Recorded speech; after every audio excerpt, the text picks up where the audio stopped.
Immigrants hold up the entire American care system. They're the home health aides, the CNAs, the night shift workers in nearly every nursing home and assisted living community in this country. America trusts immigrants to care for its parents, but it never built a system to care for theirs. We love to say it takes a village, but for South Asian families, the village isn't a slogan, it's the whole model. Multi-generational, communal, we take care of our own. But we can't import a village into a system that's designed for people to age alone. And nobody tells you that until you're already drowning in it.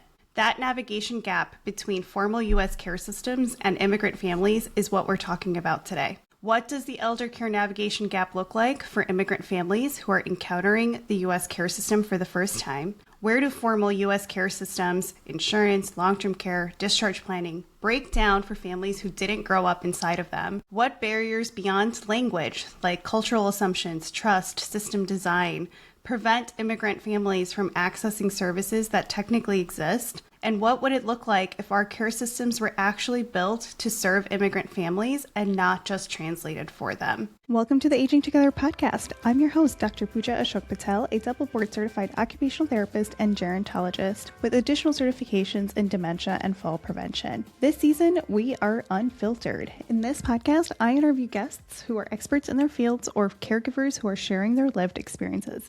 Let's meet today's guest. To help discuss this topic, I'm joined by Salina Shah, founder of Desi Daughters, an online community with 13,000 members and counting. Desi Daughters serves as an elder care navigation layer, bridging immigrant families and formal care systems. After recognizing how many South Asian professionals were struggling to find culturally compatible support for aging parents in the U.S., she built Desi Daughters as a trusted peer network grounded in shared cultural context. Drawing from lived experiences within the community, Salina shares insights on how a culturally similar peer community can function as care infrastructure, facilitate culturally grounded support that aligns to the whole person, and ultimately improve health and well-being outcomes for immigrant families. Salina, welcome to the show. Thank you so much for having me, Pooja. I'm so glad that we finally got you on. We've obviously known each other for such a long time now since you started the community, and it's been so great to see you grow it to what it is today with over 13,000 members. And it's been nice to sort of have a front row seat to that. And I'm excited to hear you talk about the journey and just sort of why you built this, the whole mission behind it, and sort of what you're seeing in the community today and how you're building it to continue to support the needs of these families. Thank you. Yeah, I'm happy to be here. As you said, there is a gap between the formal systems and the immigrant communities, and it basically speaks to how do you age well in the U.S. and what does that mean for immigrant communities such as ours. And I think that, this is a gap that I didn't just stumble across. This is one that I've lived in for over 2 decades. I lost my father when I was 22. I lost my mother-in-law when I was 28. And so my husband and I spent more than 2 decades raising a family, building our careers, and supporting our surviving parents. And through that process and navigating that, it became really apparent that we were all sort of doing it in silos, and there was no sort of central, culturally congruent place with resources that we could connect into and tap, which is what led to, obviously to Desi Daughters. And my take on that is that while, yes, there's a cultural gap in the system and in terms of how to navigate it, that gap is not just about culture, it's actually a clinical one. And so that's why this is really important, because when you're able to meet somebody, meet their language preferences, meet their dietary patterns, their religious, spiritual practices, family dynamics, when you're able to see the whole person, that increases trust in the system, it increases adherence from medication standpoint, PT, also like follow-up care, and all of those things. It's easy to see how that translates to improved health and well-being. And so that's why I think this is a really important topic to have and conversation to have, because yes, it's culture, but it relates to the well-being of our elders in our community. Yeah, I love that you phrase that, or rephrase that, I should say, to a clinical impact, because in the world of occupational therapy, we're always talking about the whole person. That's our unique perspective, is making sure we're connecting all the dots holistically. And one of the parts of that is culturally informed care. And part of that is not just being aware of different cultures, but understanding how that impacts their ability to participate, their ability to perform certain tasks, their willingness, their motivations, their desires, right? All of that is so relevant to how and why they do something. So being able to connect, like you said, is so important. And I think that's where we do have a lot of gaps in the system, not just in our communities, but in communities across the world. Let's start with, what was it like when you first started getting members onto the community? What were they sharing? What were kind of those maybe nuanced details that maybe you didn't realize at first, and you're like, this is what they really want? Yeah, so I think, to set the stage, the context of this is, as I learned after starting it, is that immigration rules in the U.S. changed in the mid-'60s. And so that's when more Indian immigrants were able to come to the U.S. Those early immigrants, which would include people like my father-in-law, are now in their 80s and 90s. And so we're seeing a whole generation of us that are navigating elder caregiving in the U.S., where Indian elders are new to the elder care system, and the elder care system is now seeing Indian elders for the first time. And both sides are sort of learning more about each other. I think one thing that was very apparent is that a lot of people thought that they were the only ones. They didn't realize that everyone was sort of navigating this and struggling with it silently on their own. And so I think the initial benefit of having a central platform was just to know that you're not alone, that there are others kind of, doing this as well with you. That was the first benefit of it. And then there's the additional challenges of, how do you find things to help with loneliness for aging parents? How do you find caregivers, which is probably the number one things or reasons that people come to the platform, is to help find caregivers. And there's a lot of people also in the community who have parents in India who are struggling, which kind of also surprised me, because I thought culturally that should not be an issue, but trust is also an issue when you're trying to navigate this across countries. And that trust element is also very true for those here in the U.S. who are also trying to navigate it here, because you don't have a familiarity with the system and you're unsure of where to turn, and is it okay to do so? Because culturally, a lot of the options that are on the table are either frowned upon or shameful. I call it like an illusion of choice, right? The U.S. system might look like there are all these options for paid in-home help, or a senior retirement community, or an assisted living community, or, hospice, all sorts of options that might be there, but culturally, they may not all be culturally acceptable. And so that which restricts the options for families and probably does a disservice to families, because they don't have the full spectrum of options to consider, and you may not be able to make the best choice for you or for your parents as well. Yeah, you brought up a few points that I want to talk about. One was the immigration and why we're having all these needs now. A couple of times when I've brought up culturally tailored services, or when we're looking for home health agencies, or when we're looking for retirement communities or assisted living facilities, and we're like, why do we need or want culturally appropriate or culturally tailored services, and why don't they exist yet? And people who have been in the industry don't understand why they don't exist. And I've had to bring up that same statistic of, this is the first wave of Indian Americans specifically to age in America. And so for them to be able to navigate resources and services that they don't have familiarity with, that their kids don't have familiarity with, that no one above them has familiarity with, is extremely difficult, because you have no one to tap and say, hey, what do I do about this? Right? I use the example of, as an eldest daughter, I didn't have someone I could tap on every time I wanted to ask about something, right? Like, I had to figure it out. And in figuring it out, we make a lot of mistakes. And in this case, mistakes are costly. And so I think that's an important factor to consider when we're talking about why these services don't exist and why communities are so important to be able to help navigate this kind of stuff. Second, you brought up the stigma of asking for help, right? I think part of that immigration wave is also your generation, my generation. We did grow into these systems, and we also live very different lives than our parents did. And so what they grew up with and their vision of what elderly age looks like is so different from my vision of it, because I didn't grow up in that same village mentality, right, that I brought up earlier of saying, oh yeah, the whole village will just come take care of us. And that just doesn't happen, right? I mean, I grew up seeing my parents take care of my grandparents, and I've been exposed to it. I live 800 miles away from my parents. That's just not a reality, right? And so focusing also on why it's so stigmatized to ask for help and support and resources to help your parents is a very important topic as well. And so I'm glad that it's been a topic that I've seen you address in the community as well. I'm curious if you hear or if you've heard specific conversations around how to decrease that stigma. So I think it starts with talking about it.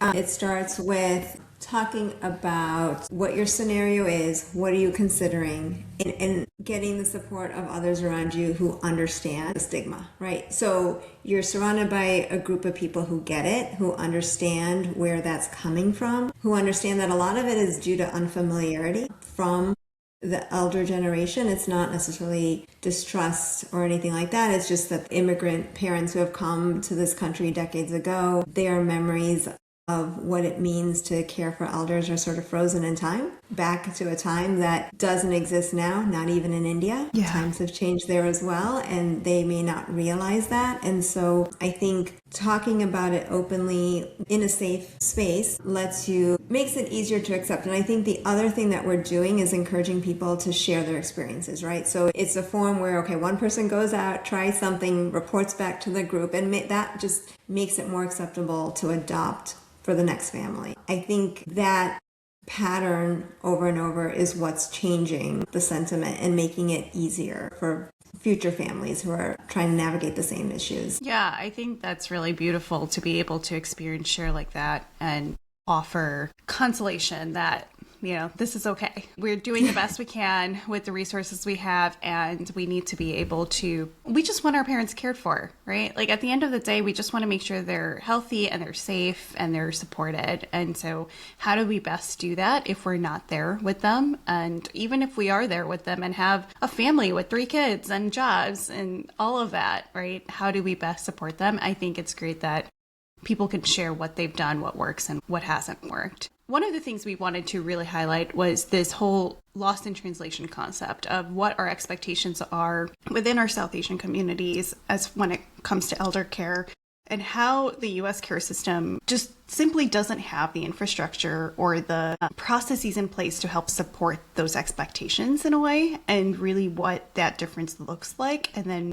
perhaps maybe ideate around what a potential shift could look like, right? So firstly, the gap. What are some of the ways that the American caregiving system falls short specifically for South Asian families? So a couple ways. There's, from a language standpoint, right, just if we take healthcare, with time, some elders will revert back to their mother tongue. So from a communication standpoint, language does become one of the bigger topics where language concordance or, compatibility is really There's research out there now, too, that shows that linguistic concordance does help with better outcomes from a clinical standpoint. I know, for example, my mom had to go through breast cancer treatment, and I don't think she quite understood the discharge instructions or the follow-up plan because she was questioning why she had to go back for the follow-up appointment.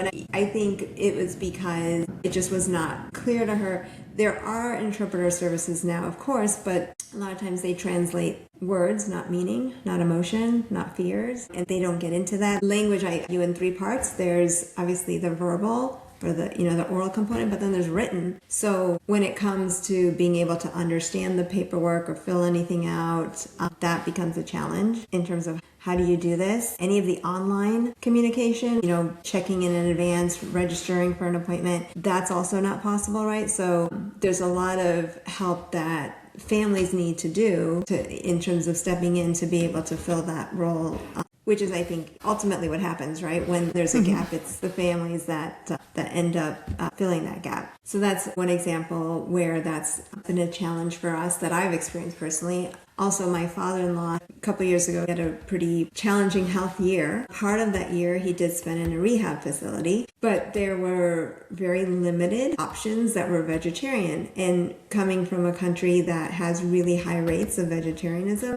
that was a struggle where we basically ended up making food every single day and bringing it to him because there just weren't that many ethnic or nutritious options available for him. So that was another case where there was a gap, again, filled by the family, meet that gap. And there's also decision making, right? Not only is the U.S. system more English language first focused, the standard American diet is the default. It's also predominantly based on a nuclear family where you have like one next of kin or one other decision maker, perhaps. Whereas in our community, you can have many decision makers at play. So just being aware that there are multiple people that need to be informed to stay connected to the care that's necessary. Another thing that we had to navigate around to make sure that we were all being able to stay connected. Like in my father-in-law's case, it was us, it was my sister-in-law, it was other family members who were all trying to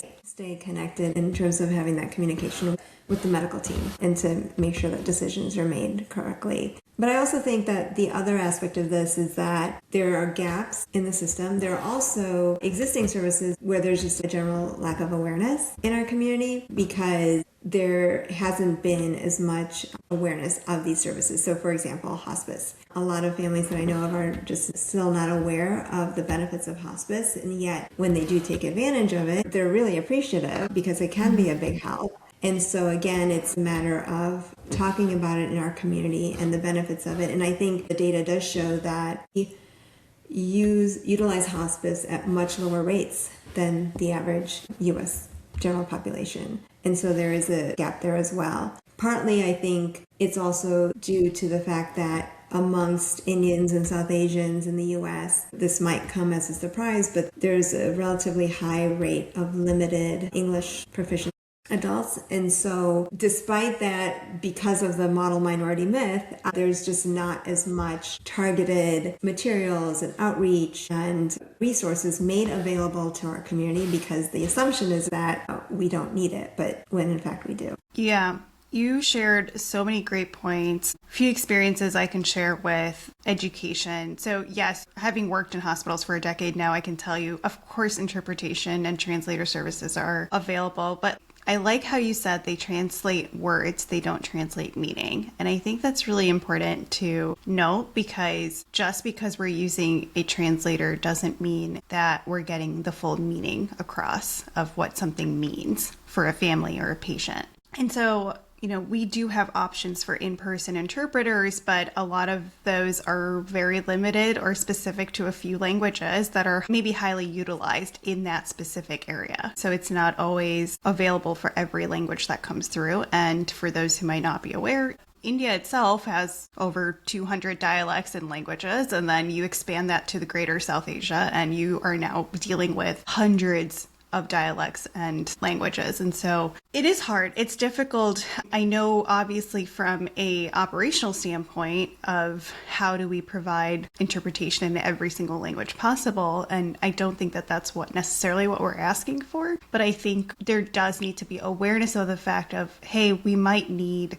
a family member at bedside to help translate, because that family member, even if they're not, I think this is part of that, like the whole where in the U.S. care system does it not help or support what we need is a lot of times, even if there's a family member at bedside, the system requires the use of interpretation services because of liability and because of all these other systemic requirements, right? And so it's like the family member, if they are proficient in both languages, could probably offer better translation with better meaning translation than the hospital provided interpreter, right?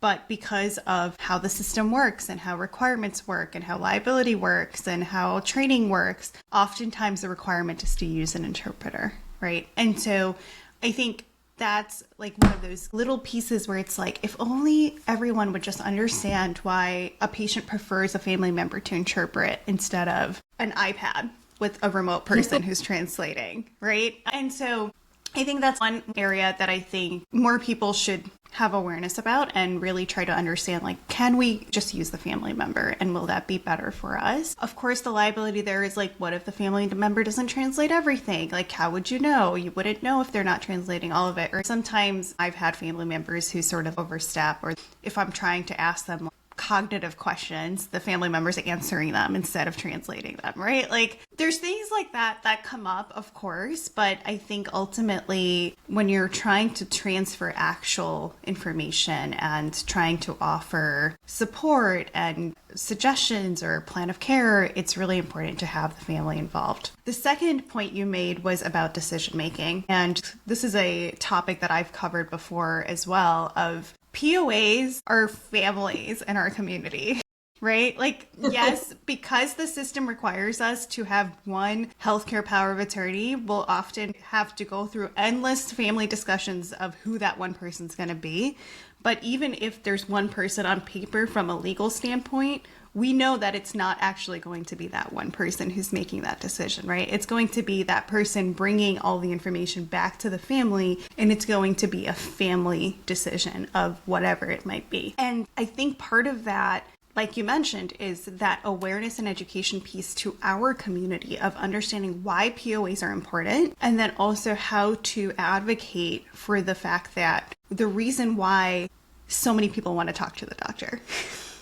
Right. And again, having been on the other side of it, I understand I don't have the capacity to repeat my assessment and recommendations to 10 different family members. We simply don't have that capacity in a hospital as a provider, right? However, if there's a designated person or two that we know that we need to share information with, then we have a direct point of contact that we can say, okay, if they're not at the bedside, we're going to call them so they can relay the information to whoever else needs to know that information. But that requires communication and education to our community as well, of saying, here's what the requirement is, but here's what you can do to make sure that everyone can stay informed and involved as they want to be. And I just love that you brought that up, because I've encountered it so many times, and we have had to say, like, hey, I completely understand that you all want to be involved, but we really do need one point of contact that we can keep informed, and then we'll ask that you pass it along to the remaining family members as needed. And then thirdly, you brought up food.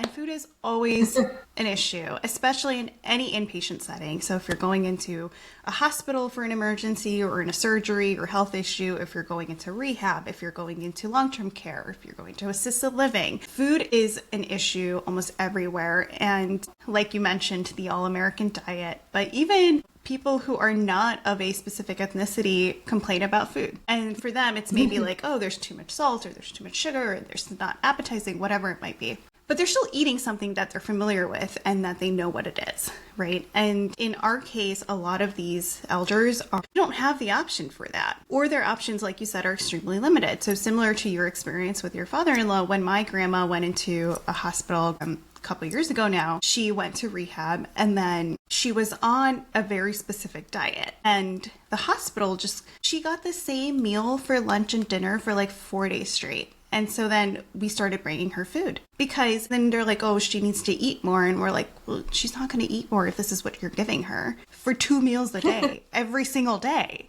right? Like, anyone would get tired of that. And this is in a largely South Asian community environment, right? Like, my family lives in New Jersey.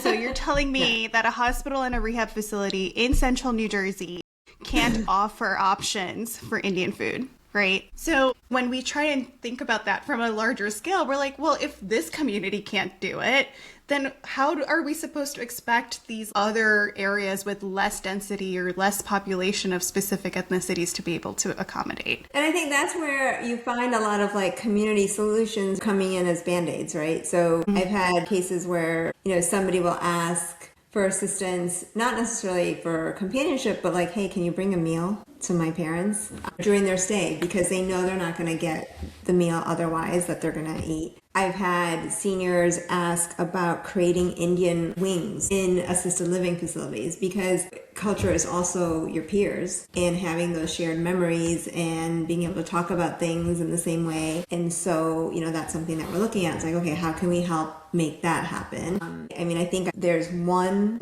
Indian assisted living facility in the US, which is better than zero. And now there's more places that are trying to adapt and bring at least South Asian cultural wings or programs to their assisted living facilities. So that way, at least there's some cultural representation there as well. So I'm optimistic by seeing that this is a trend, that there's more of this coming. There's more senior day centers to help with that are specifically tailored towards the Indian community. There are specific Indian senior active living communities that are being created. Again, this is all part of demand, because how do you age in the U.S., in the entire ecosystem? These communities play a role because it's how you're retiring. It's the community that you're surrounded by. It's having a sense of purpose and also belonging. And so being able to do that with your peers in a culturally sort of congruent manner does give. My father-in-law as an example, he moved to an Indian senior living community that was near him in Florida, and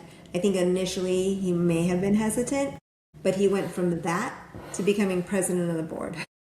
He's probably like the biggest salesperson that they have right now. And I think, that just speaks to, it's like the full arc where you might be resistant to then reluctantly accepting to then like genuinely like truly integrating. And he gets a lot of joy and has a lot of purpose in being there, which ultimately just leads to his health and well-being is way better there than it had ever been before when he was living on his own. So, and I think even if he were here, he'd be lonely half the time because we're all busy or out of the house. And so I think it's been a huge benefit, but I know that at the time we were all very torn because it was something that wasn't done in our community. But now I see that people are asking about it. They're having their parents go visit, check it out. And it's opened up an option for more people, having seen one, having heard of like the early people who have adopted it, kind of report back and say that this is great. And so I think this is like what we're seeing in our community. It's just one example of what we're seeing sort of across the board of like trying something that may not have been sort of the norm before, something that might have been sort of uncertain or uneasy about, but then making it more acceptable for others to adopt. Yeah, absolutely. I think, initially the concerns are something we've already highlighted, right? Language barriers, stigma, access, food, things like that. And there hasn't been other examples of what that looks like within our community. And so for them, a lot of times they're like, oh, well, what am I going to eat every day? What am I going to do every day? Who am I going to hang out with, right? Because that's their perception of it. And it's very valid because it just hasn't existed before. And now I think it helps that a lot of the Indian TV channels run ads on them. And that helps because they're like, oh, look how much fun they're having. And I feel like it kind of helps destigmatize it a little bit too, for sure. But I agree. I mean, part of the reason why I've been wanting to move my family closer to me for this reason, and part of the difficulty in that decision making is I don't want to disrupt my grandma's adult day center that she goes to. She's been there for almost a decade. She goes every day, Monday through Friday. She has her friends. They go to the temple. They go on trips, right? Like she has a routine and it gives her purpose and meaning, and that's her thing. And we just simply don't have as many of them here in my area, which is surprising, honestly. There have been more now in the last couple of years, but still ultimately they're not the same as what she's used to there. And so it would still jeopardize her health and well-being and all of that. And so I think that goes into so much decision making when you're thinking about like how you're going to care for your parents, where you're going to care for your parents, how or where you want them to live. And it gets difficult when certain areas have certain resources that other areas don't. And so I agree. I mean, I think it's helpful to have those experience shares. One of the things we brought up earlier that I do want to tackle, these kind of go together a little bit, but that generational divide between your parents and you, and then between you and your kids, right? And how that differs, and how I feel like, I know my mom always kind of says like they kind of got stuck in the middle of trying to adapt to both worlds. And I'm sure you maybe feel similarly, but she's like, we're trying to keep up with our parents and like trying to give them what they're used to and make sure they're fine. But we're also trying to set better expectations with our kids because we know that this is not what they grew up with and that's not what they're going to offer us. And so really trying to take care of their parents, but also take care of themselves and figure out a plan for themselves and try to make it a little easier on their kids. And so what role does that generational divide play when it comes to making care decisions? How do those cultural expectations around filial duty and we take care of our own, that whole mentality around that, how does that differ between the generations? And then what can we do to help facilitate that change in generational view of care? Yeah, I think it's the sandwich generation that we hear a lot about, but when it's an immigrant sandwich generation, then you've got that additional layer where you have to then cross the bridge between sort of collective communal thinking to a little bit more independent, autonomous thinking or lifestyle. I feel like we're very unique in this generation in having to sort of juggle both ends of it. I was listening to a podcast that was talking about this, and it was interesting because they were talking about the privilege that it is to take care of your parents, Indian parents, but how they did not want to be a burden to their Indian kids. And so, I thought that was interesting language choice because it was like recognized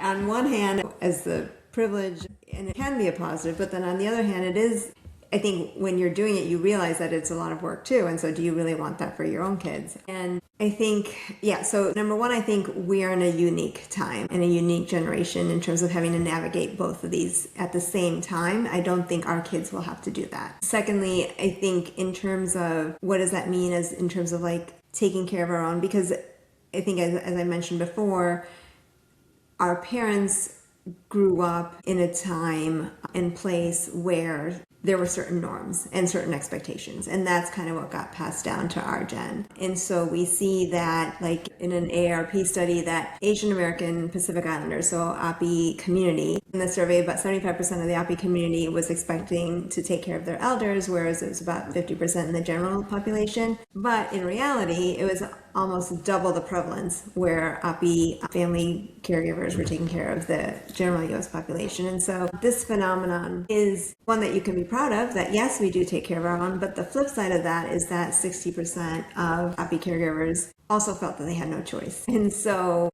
I think, that from a cultural standpoint is not a positive. I think, that obviously leads a lot of assumptions about who's going to take care, that the adult child is going to be the one that is willing and able to take care of the parents. I think that's an assumption that sometimes the healthcare system makes as well. And so sometimes decisions are made without a discussion, which then leads to, overcommitment, leads to strain, leads to burnout. The way around it, I think, is again, talking it out, not making assumptions, and exploring all options. Because again, I think that's what happens with the breakdown is that all options are not on the table. Everyone's not talking about, can we hire in-home help instead? Can we hire respite? Can we look at, a facility that has Indian programs that might be better suited for certain needs, right?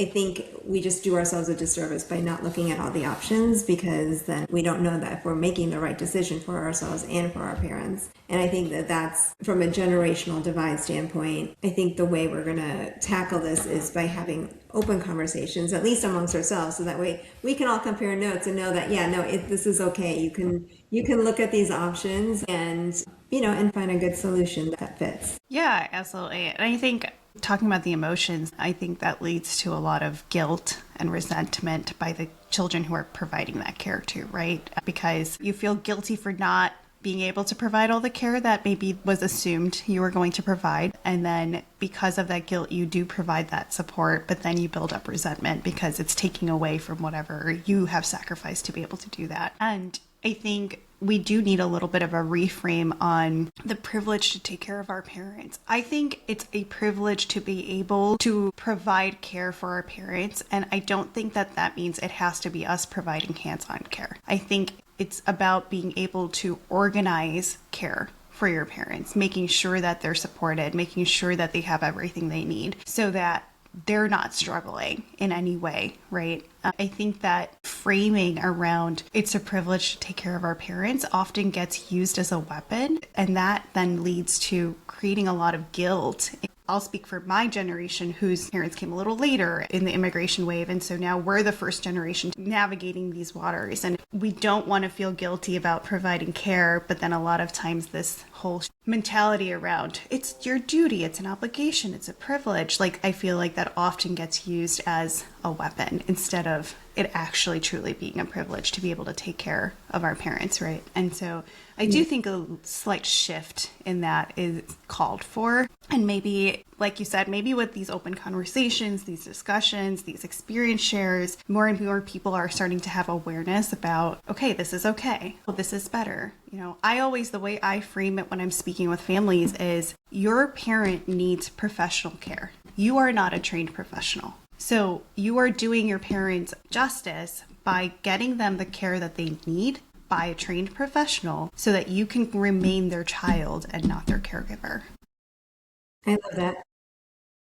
And I think that's just not something everyone understands, right? Like, it's like, oh, I'll learn how to figure out their insulin. Oh, I'll learn how to figure out how to transfer them from their bed to their chair. Oh, I'll learn how to straight cath them if they need to be catheterized, right? And it's one of those things where you don't need to learn that. There are trained providers who can do all of that. Why are you doing that, right? And so, yeah, I think there's a lot that conversations can help improve. And I am happy to see that communities like yours are thriving on shared experiences and just having a community where they can ask questions and share their learnings and things like that. So thank you for doing that.